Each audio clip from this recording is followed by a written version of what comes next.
Frederick نیچے کی ایک کتاب ہے دی ول ٹو پاور، یعنی قوت ارادی۔ اسے فلسفے کی شاید سب سے خطرناک اور بااثر کتابوں میں سے ایک سمجھا جاتا ہے۔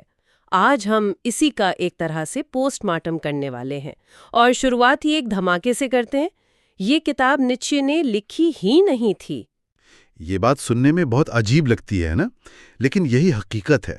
جو کتاب آج ہم پڑھتے ہیں وہ نیچے کے ذاتی نوٹس، کچھ ادھورے خیالات اور خاکوں کا ایک مجموعہ ہے، جسے ان کی موت کے بعد ان کی بہن الزبتھ فورسٹر نیچے نے اپنی مرضی سے ترتیب دے کر شائع کھلوایا، اور یہیں سے آپ کہہ لیں کہ سارا مسئلہ شروع ہوتا ہے۔ یعنی یہ ایک طرح سے فلسفے کی دنیا کا کرائم سین ہے۔ آپ کہہ رہے ہیں کہ جو کچھ ہم پڑھ رہے ہیں وہ نیچے کے خالص خیالات نہیں ہیں، بلکہ ان کی بہن کی لگائی گئی اینک سے دیکھے گئے خیالات ہیں۔ بالکل۔ اور الزبتھ کوئی غیر جانبدار ایڈیٹر نہیں تھیں، وہ ایک کٹر قوم پرست اور اینٹی سیمائٹ تھیں، اور انہوں نے نیچے کے نوٹس کو اس طرح توڑا مروڑا کہ وہ ان کے اپنے سیاسی نظریات سے ہم آہنگ ہو جائیں۔ تحقیق سے یہ بھی پتہ چلتا ہے کہ نیچے نے 1888 میں قوت ارادی نامی کتاب لکھنے کا منصوبہ ترک کر دیا تھا۔ اچھا، یہ منصوبہ ترک کر دیا تھا؟ جی، ان کی کتاب دی اینٹی کرائسٹ اس بڑے منصوبے کا پہلا حصہ تو بننے والی تھی، لیکن باقی کام کبھی مکمل ہی نہیں ہوا۔ تو آج جو کتاب ہمارے پاس ہے وہ ایک مربوط فلسفہ نہیں، بلکہ ایک جگسا پزل ہے، جس کی کچھ ٹکڑے اصلی ہیں، کچھ نقلی، اور کچھ بالکل ہی غلط جگہ پر لگا دیے گئے ہیں۔ بالکل صحیح۔ واہ، یہ تو شروعات ہی اتنی متنازعہ ہے۔ اور میں نے سنا ہے کہ یہ توڑ مروڑ صرف جرمن زبان تک ہی محدود نہیں رہا۔ جب اس کتاب کا انگریزی میں ترجمہ ہوا تو وہاں بھی کچھ عجیب و غریب کارنامے ہوئے۔ یہ حصہ تو مجھے خاصا دلچسپ لگا۔ ہاں، وہ تو ایک الگ ہی کہانی ہے۔ اینتھنی ایم لڈوچی کے جو ابتدائی انگریزی ترجمے ہیں ان میں ایسی غلطیاں ہیں کہ سر پیٹ لینے کو دل کرتا ہے۔ مثال کے طور پر نیچے نے ایک جگہ کاسمولوجیکل ویلیوز، کاسمولوجیکل یعنی کائناتی اقدار، جی کائناتی اقدار، مترجم صاحب نے اسے بدل دیا کاسموپولیٹن ویلیوز میں۔ کیا کاسموپولیٹن یعنی شہری یا عالمگیر اقدار؟ دونوں میں تو زمین آسمان کا فرق ہے۔ بالکل، بات کائنات کی ہو رہی تھی اور ترجمہ شہر کا کر دیا۔ اور سنیے، ایک جگہ نیچے نے لکھا ہینرک اپسن مجھے بہت واضح ہو گیا ہے۔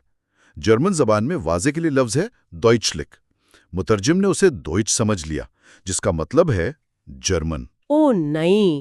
تو جملہ بن گیا، میری رائے میں ہینرک ایپسن بہت جرمن ہو گیا ہے۔ اب آپ خود سوچیں کہ جب بنیاد ہی اتنی ہل رہی ہو تو اس پر کھڑی عمارت کا کیا حال ہوگا۔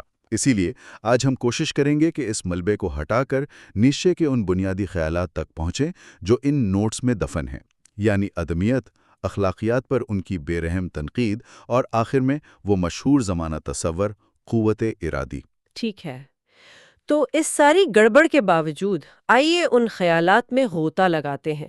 سب سے پہلا اور شاید سب سے خوفناک تصور ہے عدمیت، یعنی نہلزم۔ یہ لفظ آج کل بہت استعمال ہوتا ہے، لیکن نیچے کے لیے اس کا کیا مطلب تھا؟ کیا یہ صرف مایوسی تھی، ہر چیز کو بے معنی سمجھنا؟ نہیں، یہ اس سے کہیں زیادہ گہری بات ہے۔ نیچے کے مطابق عدمیت کوئی بیماری یا سماجی پریشانی کا نتیجہ نہیں، بلکہ یہ ایک منطقی انجام ہے۔ یہ ہماری اپنی عظیم ترین اقدار کا آخری سٹاپ ہے۔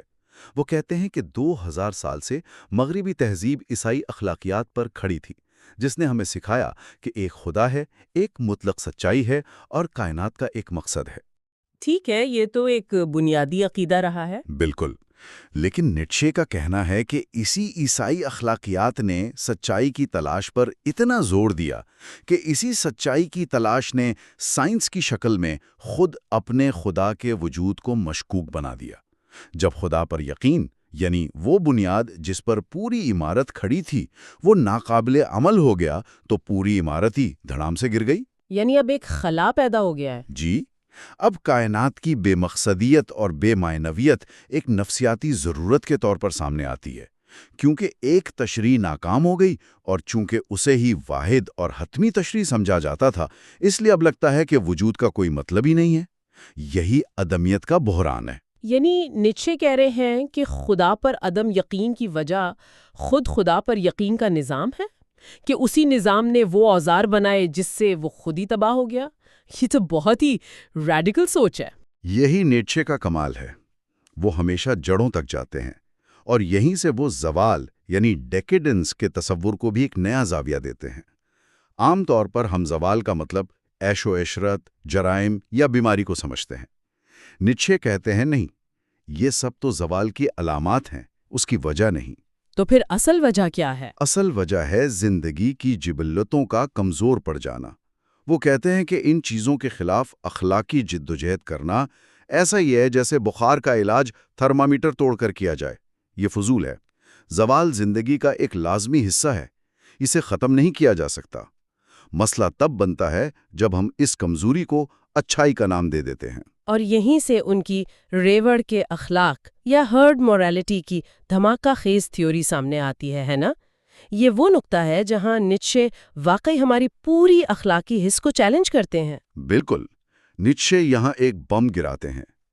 وہ ہم سے ایک خوفناک سوال پوچھنے کو کہتے ہیں، کیا ہو اگر وہ تمام چیزیں جنہیں ہم اچھا سمجھتے ہیں، جیسے رحم، عاجزی، برابری، وہ کوئی آسمانی اصول نہ ہوں؟ تو پھر وہ کیا ہے؟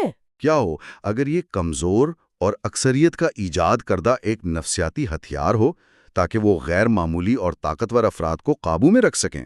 وہ بنیادی طور پر یہ کہہ رہے ہیں کہ پچھلے 2000 سال سے ہماری اقدار طاقت کو نہیں بلکہ کمزوری کو سراہنے کے لیے بنائی گئی ہیں۔ یہ تو ایک ناقابل یقین حد تک متنازع دعویٰ ہے۔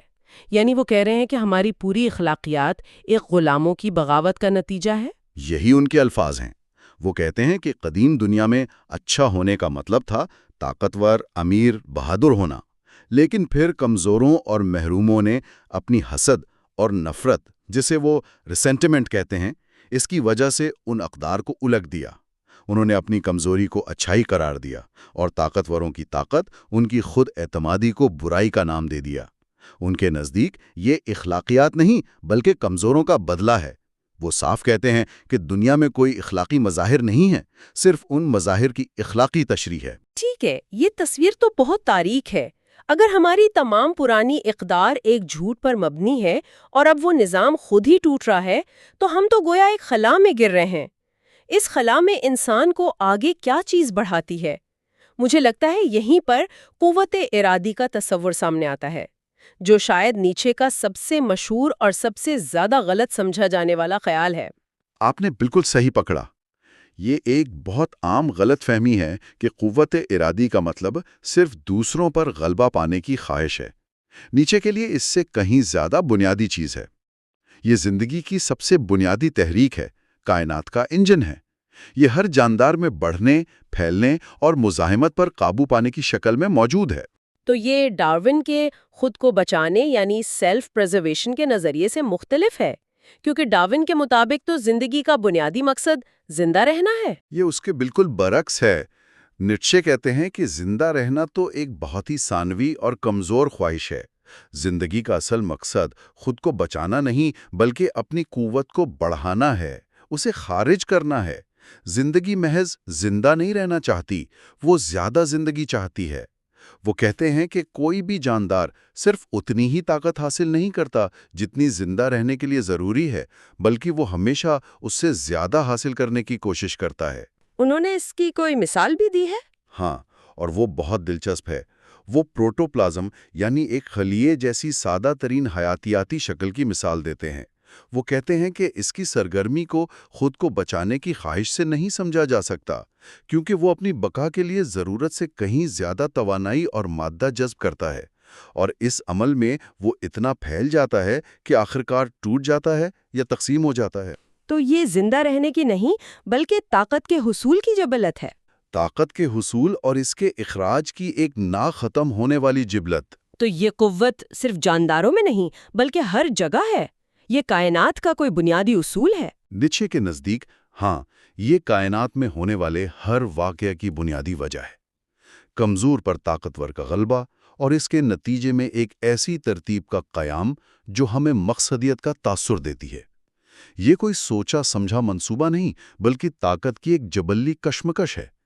یہ قوت ارادی ایک ایٹم میں بھی ہے، ایک پودے میں بھی، اور انسان کی بلند ترین خواہشات میں بھی۔